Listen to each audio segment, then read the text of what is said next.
When it comes to Marvel Comics anthology stories, I'm a little bit apprehensive about what the quality of the entire collection is going to be like. In fact, I think a lot of the times when Marvel and DC publish these holiday anthology anniversary issues, I tend to overlook them. But this time, Marvel Comics is actually publishing a Crypt of Shadows one shot featuring the likes of characters who are a little bit darker, like Man Thing, Moon Knight, Elsa Bloodstone, and Bloodline. Let's go ahead and dive right into Marvel's Crypt of Shadows #1 for an in-depth look at why you're not going to want to miss this Marvel one-shot. But before we dive deeper into the video, I want to encourage you guys to consider subscribing to the channel if you like our content, and make sure to go ahead and hit that like button as well. All right, so let's go ahead and dive into this Crypt of Shadows issue. But without further ado, let me show off the gorgeous issue from the series. This is coming over from Adventures in Poor Taste. Big thanks to them for publishing these previews so fast. This gorgeous cover is by Lionel Yu and Matt Miller. Now I want to read off the solicitation text that Marvel Comics provided for the issue. The heroes of the Marvel Universe spend most of their time in the bright sun, flying high above it all. But every once in a while, they venture into the darkness that lurks in the hidden corners of the world. There lurk the creatures, the monsters, the vampires, the ones who prey on innocence and goodness. Join us and some of your favorite heroes for tales of fangs, claws, and silent, stalking swamp creatures to celebrate All Hallows Eve. All right, let's take a little bit of a look at the cover for the issue from Lionel Yu and Matt Miller. I love this cover. We have Werewolf by Night, Man Thing, Vicky. We have Bloodline, Wolverine, Moon Knight, Elsa Bloodstone. Just very fascinating cast. And also, this one shot really aligned a great group of creators for the issue. Really, what I'm going to be doing here is breaking, some of the creative teams down, just kind of like story by story, essentially, to give you guys a little bit of a preview of the issue while we're reviewing it. So, to be honest, I almost think I'm a little biased, but this first story, the actual framing sequence, is probably my favorite story in the entire issue. Here we get Doctor Strange's brother, Victor Strange, like hosting like Elvira style, basically the cast of stories lined up and throughout this one shot. So this framing sequence was written by Al Ewing, illustrated by Ramon Bachs, colored by Rain Beredo, and lettered by VC's Travis Lanham. So throughout this little framing device, I love the way that Al Ewing is able to kind of communicate information, and Ewing is able to really write into the genre without making things cheesy, and does such a phenomenal job playing up to the humor side of his writing. I really think Ewing is currently one of the strongest writers at Marvel Comics. So giving him the opportunity to really stretch his legs with a story like this is cause for a lot of excitement. And I think artist Ramon Bachs really delivers on some of the illustration front over on this framing sequence. As you get deeper into this story, the art gets more and more distorted with tons of just odd supernatural elements throughout the issue. And as exemplified here on this gorgeous preview page, the expressions from Bachs really stand out amongst his contemporaries, with this piercing look of Victor Strange guiding you through the vast amount of narration that we have over on the page. And I think this issue has a pretty good pace, because probably one of the things that readers are going to be most excited to see about this series is the very next story. This is called Neither Big Nor Bad. It's written by Danny Lore, illustrated by Karen S. Darboe. We have colors from Cris Peter, and once again, we have letters in this entire issue from Travis Lanham. So this is a super cool story that people are going to be talking about because this is some of the most Bloodline content we've seen up to this point. Bloodline is the daughter of Blade, and I think that Lore and Darboe do a really good job fleshing out Bloodline's character here in just this one kind of small story.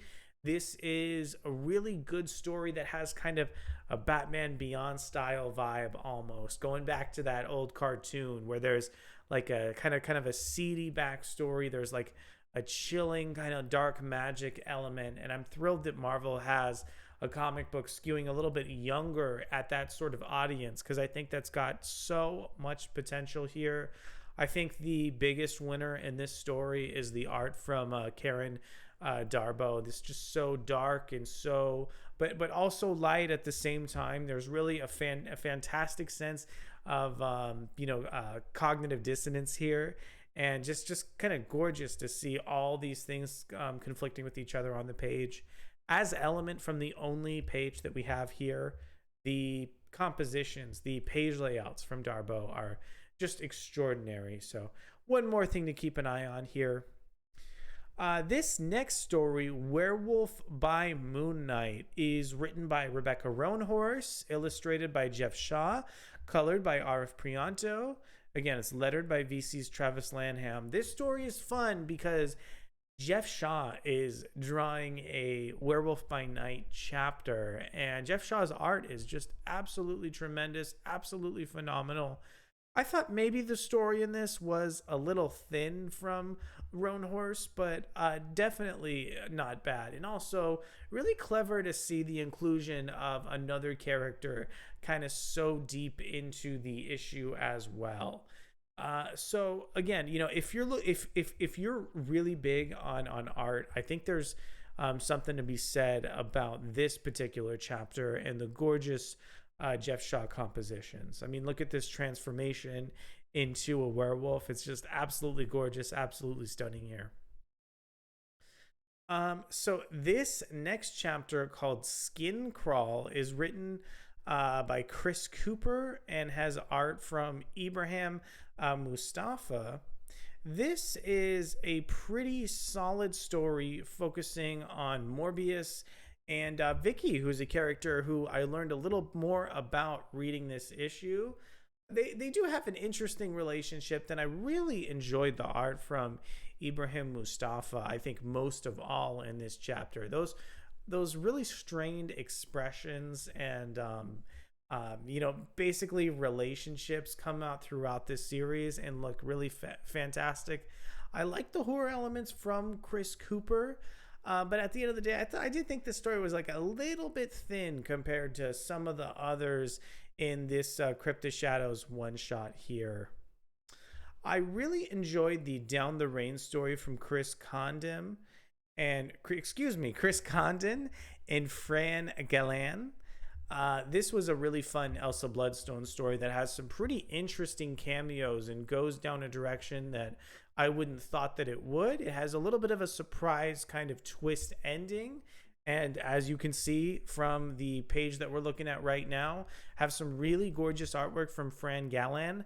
Fran Galan really draws some of the guest stars in this issue with a lot of really wonderful expressions and really manages to, I think, kind of command the comic book page as well. Very cool to see kind of Elsa Bloodstone get a little bit more notoriety in the Marvel Universe as of late. And I really hope that trend continues. Really think this group did a really good job here. And now we need to talk about this final story. This one, The Endless Swatter in the Infinite Swamp, was written by Adam Warren, also art from Adam Warren. We have colors from Guru-eFX and letters from, of course, VC's Travis Lanham.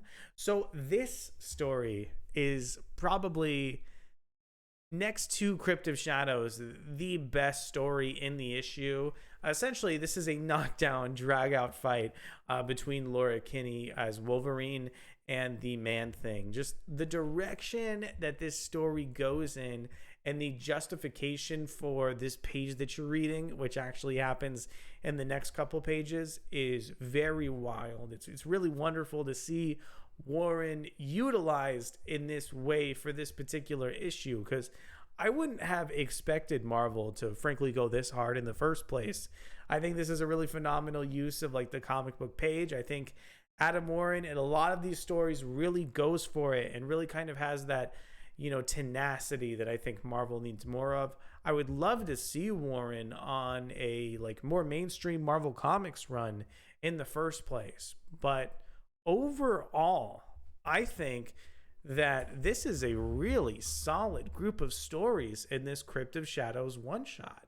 I definitely think it helps that Marvel is utilizing so many of these C and D list characters to tell this story, but still, we have to commend Marvel for really going out there and picking such a diverse group of creators in terms of what they bring to the page from an artwork, you know, basically as aesthetic.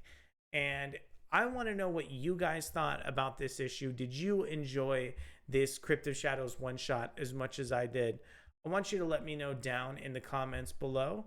Thank you so much for checking out this video, and I'll be back very soon for the next one.